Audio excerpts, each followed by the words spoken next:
Welcome to another episode of Microsoft Knowledge Nuggets. I'm Muro Peters. Today's topic is one that almost everyone learning data science or machine learning runs into. You've watched a few tutorials, you've got the basics down, but there's one thing that keeps stopping you cold. You don't have any interesting data to practice with. You start searching for public data sets, and that's when the trouble begins. So you find a government website with weather data, which is great, but the files are in some weird format you've never seen. The column names don't make sense, and half the values are missing. You spend hours just trying to open the thing, and by the time you've cleaned it up enough to actually use, the excitement is gone. I've been there, and it's frustrating. Today's episode removes that barrier completely. By the end of this episode, you'll know what Azure Open Data Sets is and how to grab free, ready-to-use data in minutes, without any scraping, cleaning, or headaches. Let's dive in. What Azure Open Data Sets actually is. So what exactly is Azure Open Data Sets? Here's the simplest definition. It's a free library of public datasets that Microsoft has already cleaned and hosted on Azure. Think of it like a library where someone else has already checked every book for torn pages, fixed the spelling errors, and put everything in alphabetical order, so you just walk in and grab what you need.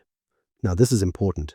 It's not a separate paid service you have to sign up for or some premium add-on. It's just data sitting in Azure storage that you can access. That's it. Microsoft has taken public data sets from places like NOAA, the US Census Bureau, and city governments, and they've done all the hard work of normalizing the schemas, fixing inconsistencies, and setting up refresh schedules so the data stays current. Contrast that with the old way of doing things. You'd find a data set on some government site, download a zip file full of CSV files, each with a different format, open them up and find missing values, weird date formats, and columns that don't match between files. Then you'd spend hours, sometimes days, writing code to clean it all up, and by the time you were done, you weren't even sure you'd done it right. Microsoft handles all of that.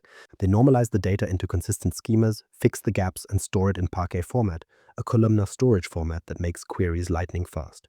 If you've ever tried to query a giant CSV file and waited forever for it to load, you'll appreciate what Parquet does. It's optimized for analytics, so your queries run much faster than they would on plain text files. Here's the key point. The data itself is free, and Microsoft pays for the storage always. You only pay for compute if you process it, and we'll talk about that later. But the data sitting in Azure storage costs you nothing. Let me give you an analogy to make this concrete. Imagine you're moving into a new office building. In the old way of doing things, you'd get a pile of lumber, drywall, wiring, and plumbing fixtures, and you'd have to build each room yourself from scratch. That's what working with raw public data feels like. Azure Open Datasets is the opposite. These are pre-built rooms of data you can walk into. The weather room is already furnished, the census room has everything labeled and organized. You don't have to assemble anything, you just walk in and start working. The problem Open Datasets solves.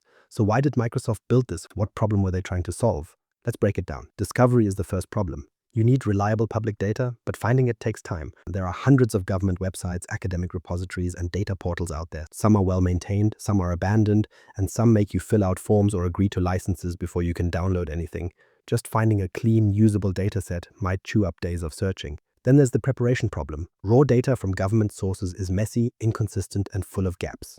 Take the NOAA weather data. It comes from thousands of weather stations around the world, each reporting in slightly different formats. Some stations report temperature in Celsius, others in Fahrenheit, some record precipitation, others don't. And some have years of clean data, while others have huge gaps where the sensor was broken. Cleaning that up by hand is miserable work. Scale is another problem. Some of these data sets are huge. The weather data covers decades. The NYC taxi data has hundreds of millions of trips. The satellite imagery sits in petabytes. Moving that much data to your compute environment is slow and costly. If you're running a machine learning model on a cloud VM, you don't want to spend hours downloading data before you can even start training. And finally, reproducibility matters. When you're running experiments, you need your data to be consistent. If you download a data set today and your colleague downloads it next week, you need the same thing. Curated, documented datasets make experiments repeatable. You can publish your results and someone else can verify them using the exact same data. Now, let's clear up a myth. Most people think machine learning is just about the algorithm, but the real insight from Microsoft is that most machine learning problems are impacted by real-world factors. Weather, holidays, demographics, economic conditions. If you're trying to predict sales, knowing whether it's a holiday or a rainy Tuesday makes a huge difference. If you're predicting energy consumption, temperature and time of day matter. If you're modeling insurance risk, neighborhood demographics are critical. Without these external signals, your model is missing context. It's like trying to predict traffic patterns without knowing what time of day it is. You might get some patterns right, but you'll miss the big picture. And that's the core of the time to data problem. It can take weeks of work just to get usable data. Weeks of searching, downloading, cleaning, and validating. By the time the data is ready, the business question might have changed. Azure Open Datasets collapses that timeline from weeks to minutes. What's in the catalog? Weather and holidays. Let's dive into what's actually in this catalog. The first dataset almost everyone finds useful is weather data.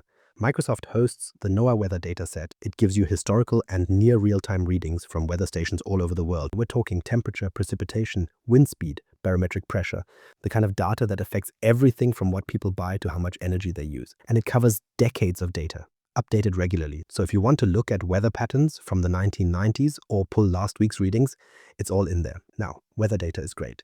But here's the thing. There's another dataset that pairs with it perfectly. Public holidays. Microsoft has a holidays dataset covering 38 countries from 1970 all the way to 2099. So you can look backward for historical analysis or forward for planning. It gives you country-specific holiday flags for any date range. Need to know whether a given Tuesday is a public holiday in Japan? It's in there. Want to check if that Monday in August is a bank holiday in the UK? One query and you've got it. Why are these two datasets so powerful together? Weather and holidays dramatically improve time series predictions. Think about retail sales forecasting. If you're trying to predict how many units of a product you'll sell next week, knowing that it's a holiday and that it's going to rain can cut your prediction error by double digits. That's not a small improvement. That's the difference between having too much inventory sitting in a warehouse and running out of stock on your best-selling item. And here's the thing. Most companies don't have this data internally. They have their sales data, sure, but they don't have a clean, reliable source of weather history or holiday calendars. So they either build it themselves, which takes time, or they go without, which hurts their predictions. Azure Open Data Sets gives them that missing piece instantly, but weather and holidays are just the beginning. What's in the catalog? Census, demographics, and socioeconomic data. The next category matters if you're building models that predict something about people. It's census and demographic data. Microsoft hosts US Census data covering population, income, education levels, and age distribution. And it's available at different geographic levels, no state, county, even census tract. So you can grab the median household income for a specific neighborhood or the population breakdown by age group for an entire state. And there's also the US labor force statistics dataset that gives you employment rates, labor participation numbers, and industry breakdowns. You can see how many people work in manufacturing versus services in a given region or how unemployment has changed over time. Why does this matter for beginners? Because if you want to build a model that predicts something about people, this is the perfect place to start. Here's a real example. Imagine you're building a model for an insurance company. You have claims data, ages, amounts, but your model isn't accurate because you're missing context about where these people live. So you enrich that data with census income and education statistics. Suddenly, the model sees patterns it missed before. People in lower income areas file different claims, and higher education levels change risk profiles. The model gets better because it has more information about the real world. That's what makes Azure Open Data Sets valuable for beginners. You don't need to be a data engineer to pull census data into your project. It's already cleaned and ready. Join it with your own data, and your analysis gains depth it didn't have before. What's in the catalog? Mobility, public safety, and healthcare. The classic beginner favorite is the NYC taxi trips dataset. It's one of the most well-known public datasets out there, millions of trip records with pickup and drop-off times, locations, and fares. Every yellow taxi trip in New York generates a record. Where they got in, where they got out, how much it cost, how long it took. It's a great dataset for learning data analysis. Why do beginners love it? Because it's interesting and visual. Load it into PowerBI and start making maps of where people travel most. See how fares change throughout the day, spot patterns, which neighborhoods get busy at rush hour, which airports generate the most trips, how weather affects ride volume. It tells a story, so learning feels like solving a puzzle, not doing homework. Public safety data is next. Microsoft hosts the San Francisco safety data, which records crime incidents with type, location, and timestamp. Again, perfect for beginners because the data is immediately meaningful. Build hotspot maps, analyze crime patterns by time of day. It shows how open data supports real civic projects. City planners and police use this to decide where to deploy resources. Then there's the COVID-19 data lake. It's not just one dataset. It combines multiple sources: patient outcomes, testing, hospital capacity, policy, mobility. During the pandemic, researchers used it to track the virus, model its spread, and evaluate interventions. That shows how open datasets can have real-world impact when they're accessible. These three datasets, taxi trips, public safety, and COVID-19, share something important. They're not abstract. You don't need to be an expert to understand them. The data is about real people, places, and events. That makes learning easier. There are also benchmark datasets for people learning ML specifically. What's in the catalog? Benchmark ML datasets. So you've got all this real-world data from the previous section. But what if you're following a tutorial and you just need a clean, simple dataset to practice a specific technique? Azure Open Datasets has you covered there too. Think of it like a toolbox. You have your power tools for big jobs, but sometimes you just need a simple hammer to learn the basics. That's what these benchmark datasets are for. Take the diabetes dataset with 442 samples and 10 features. It's a classic regression problem you'll see in textbooks and tutorials all the time, and it's available right in Azure Open Data Sets, ready to load into Azure ML. If you're learning automated ML, this is a great dataset to start with. Small enough to iterate quickly, but real enough to teach you the workflow. Then there's the Microsoft News dataset, called MIND for short, which is for people interested in recommendation systems. It's a large-scale benchmark with user interactions, news content, and metadata. If you want to build a news recommendation engine, the kind of thing that powers the recommended for you section on news websites, this is the dataset to practice on. It's the same kind of data that real recommendation systems use, and there's even a simulated OJ sales dataset, built specifically to show how Azure ML scales. You can train thousands of models simultaneously on this data, which is a great way to understand parallel processing and hyperparameter tuning. Here's the thing. If you're following an Azure ML tutorial and you need data, it's probably already in this catalog. Microsoft has made sure that the datasets used in their documentation and learning paths are available through Open Datasets, so you don't have to go searching for the exact file the tutorial uses. It's already there. But having a great catalog is useless if you can't actually get the data. How to access Open Datasets, Python, PowerBI, and Azure ML. So you've seen what's in the catalog, but now the real question is, how do you actually get this data into your hands?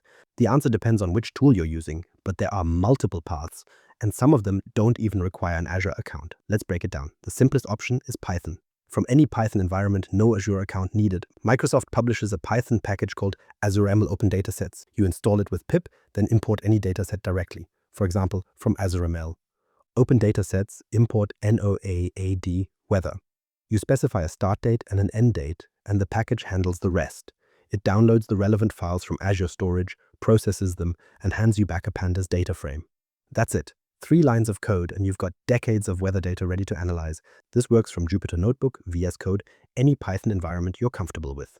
Inside Azure Machine Learning, the process is even smoother. You open your workspace, go to the data section, click Create, and then choose from Azure Open Data Sets. A catalog pops up showing you everything available.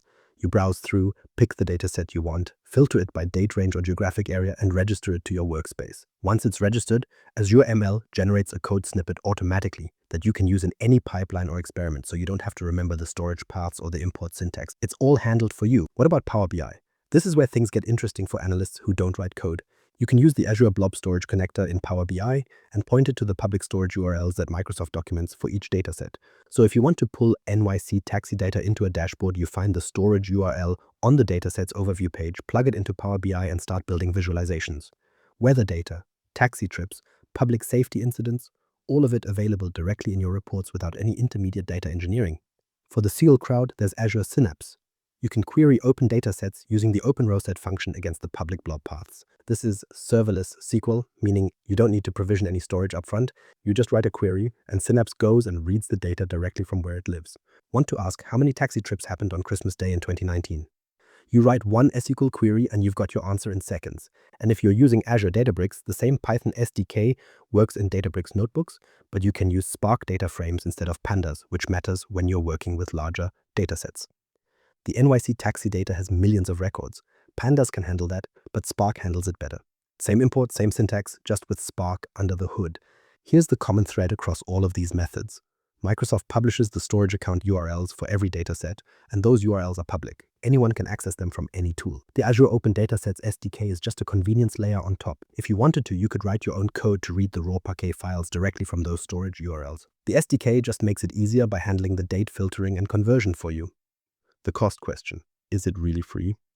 This is the question everyone asks. Is it really free? The short answer is yes, and also no. Here's why it goes both ways. Actually, the data itself is completely free.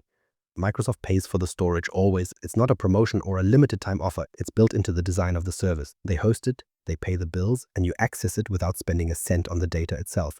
But here's where the costs come in. You pay for compute. That means if you spin up a virtual machine to process the data, you pay for that VM. A Databricks cluster analyzing millions of taxi trips, you pay for that cluster. If you use Synapse Serverless SQL, you pay for the queries you run. These are standard Azure costs. They aren't specific to open datasets. Then there's egress. This one can catch you off guard. If you move data across Azure regions or move it out of Azure entirely, you pay egress charges. Typical pricing is around 8 to 9 cents per gigabyte. That doesn't sound like much until you're moving terabytes. And some of these datasets are huge. The weather data alone covers decades and multiple weather stations. Reading it all from a different region adds up quickly. There's also the cost of your own storage. Maybe you copy data into your own storage accounts because you want to keep a snapshot or transform it. You pay for that storage at standard Azure rates. Microsoft is transparent about this. If a dataset has egress charges, you'll find it documented on the overview page. No surprise bills. But you need to check before pulling large amounts of data across regions.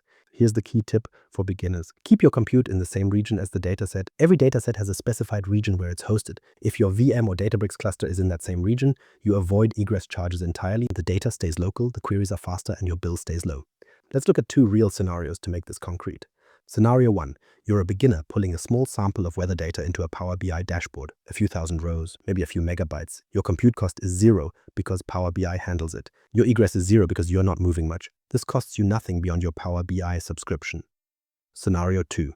You decide to process all NYC taxi data for the last 10 years. We're talking hundreds of millions of trips. You spin up a large Databricks cluster to run the analysis. You're paying for that cluster by the hour. If you're in the wrong region, you're also paying egress on terabytes of data. This can cost hundreds of dollars in compute alone. Here's the simple takeaway. Don't let the word free fool you into building wasteful pipelines. Sample first, then scale. Pull a small subset of the data to explore. Validate your approach. Once you know what you're doing, then scale up to the full data set. That way you're not paying for expensive compute time while you're still figuring out your code. So that's Azure Open Data Sets. It removes the biggest barrier for beginners, finding and cleaning data. You get free, ready-to-use datasets in minutes. You don't have to scrape anything. You don't have to clean anything. You just start using the data. If this knowledge nugget helped, subscribe to the show on your favorite podcast platform. Share it with someone who's always wanted to learn data science but didn't know where to start. Next time, we'll pull weather data into a Python notebook step by step. See you then.